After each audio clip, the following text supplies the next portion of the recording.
All right, we got a bunch of emails here for Am I the Jerk? People wanting to know. This person asking, am I the jerk for rescinding my godparent responsibilities? It says, my niece and goddaughter has turned into the devil since turning 14. She's rude, mean, and seems to be headed down a bad path. On top of it, her mom and my sister has been going through some serious health problems. She's had breast cancer on and off for the last 10 years and has recently come back again. Maybe this is partly due to blame for my niece's behavior, but she is surrounded by love and support, and her mom is good to her. I just can't figure out why she's so terrible. My sister and I have always been close, and that is why I am this girl's godmother. But to be honest, I'm not sure I want that responsibility anymore. I'm having my own issues with finances, and I'm not sure I could provide a good home for this girl should my sister lose her battle with cancer. We have an older brother that lives back in Cincinnati, where we're originally from. Having grown up there, I just think it would be a much better environment for my niece. Should I have this conversation with my sister and ask to be let out of my godparent responsibilities? Does this make me a selfish jerk?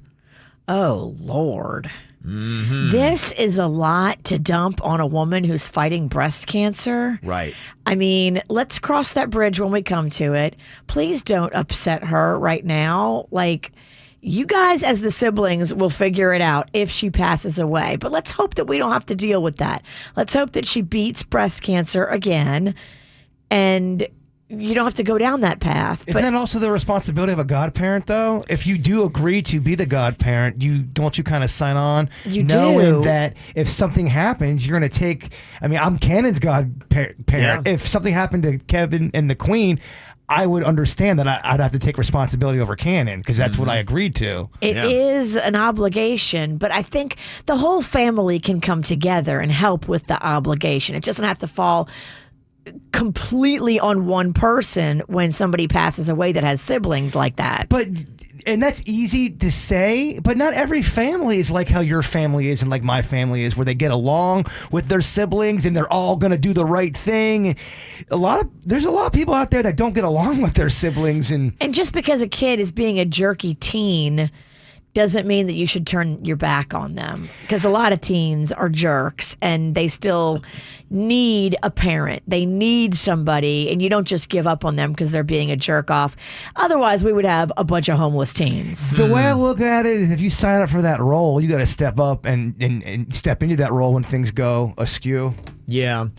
You know, a lot of the comments coming in, one says, being the godmother doesn't make her automatically the title guardian of the child if the mother dies. It's a whole different conversation. So it's a legal thing. Right. So don't rescind your godmother duties. Just be the best godmother you can and support your sister and try to help this girl through the tough adolescent stage that she is in, because somebody said, look, all girls turn into Satan at 14. It's true. But also, but to me, though, if you are the godparent, I think you do have an obligation to step up when things go wrong. Sure. I don't think it should be just this blanket title you get. Oh, you're the godparent and you only give cards or whatever. If things go down, I think you should be there. I think you should. I think everybody in the family should. Agreed. Mm-hmm. And then you'll figure out who's going to be the legal guardian and all that. And hopefully you don't have to deal with all of that. Yeah. But you certainly shouldn't put that on your sick sister who's fighting breast cancer and doesn't need all the aggravation. You should be trying to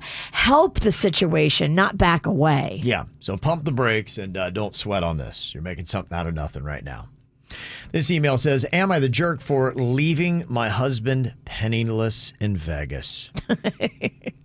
Says my husband went on a trip to Vegas for one of his best friend's bachelor parties. I was fine with him going until I noticed that he left his wedding ring behind while I was putting away some of his clothes. Ooh. So I texted him a photo of the ring and I said, forget something?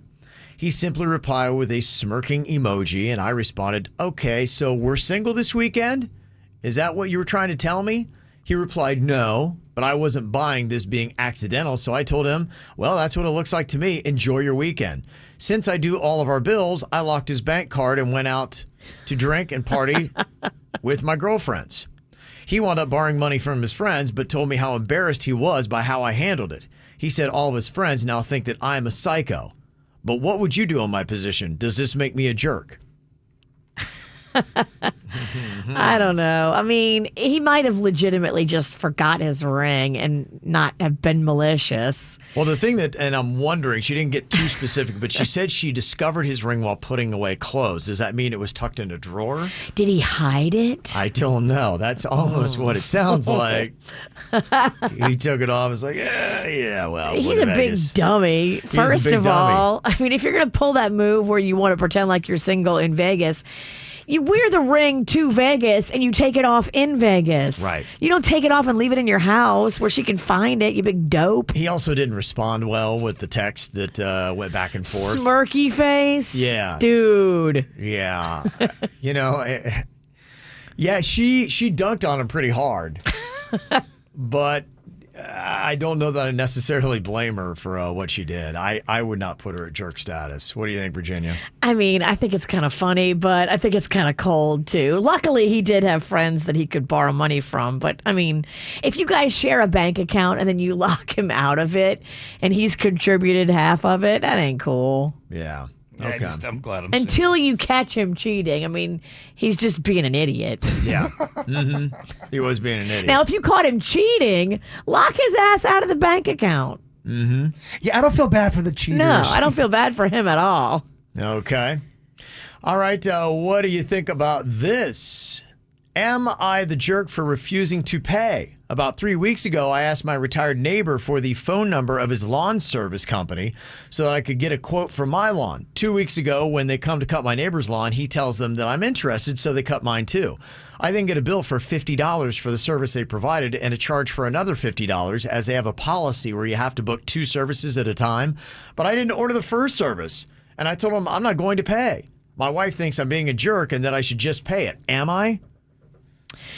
Look, there was confusion. You got the service. I think you should just pay it. Apparently $50 is too high for him. Don't dig your heels in on this one. Your neighbor made a mistake and your neighbor told them to go cut your grass. I wouldn't dig your heels in on this one and cause all kinds of drama. Now your neighbor's going to be pissed at you for $50. Is that what you want? It's a lot of headache for $100. Yeah. And you have 2 cuts coming. You got one more coming. Right. Suck it up. Okay. And what do you think about this email? Am I the jerk for staying in a funeral procession? It says I was on my way to an appointment last week when I somehow got in the middle of a funeral procession. I don't even know how it happened. I think I was just kind of daydreaming behind the wheel, and I look around like, wait a minute. Uh-oh. What's going on here? I made a right, and then bang, I'm right there in a bunch of cars with flashers and those magnetic signs. And I thought, oh, man, I should pull over. But then I'm like, oh, I don't know. Like, am I going to cause more issues by pulling over? And then I thought, well, wait a minute. I can actually ride this out because I got to go up here and take a ride anyway. So I'm blowing through a bunch of traffic lights, and I went on for a good couple of miles. It was about 8 blocks, and I made a right to where I was going. So am I a jerk for staying in the funeral procession? No. You did it on accident. I think you're all right. There's greater tragedies in the world. Yeah. That's pretty funny, though. The dead person doesn't care. No. Yeah, you'll be all right.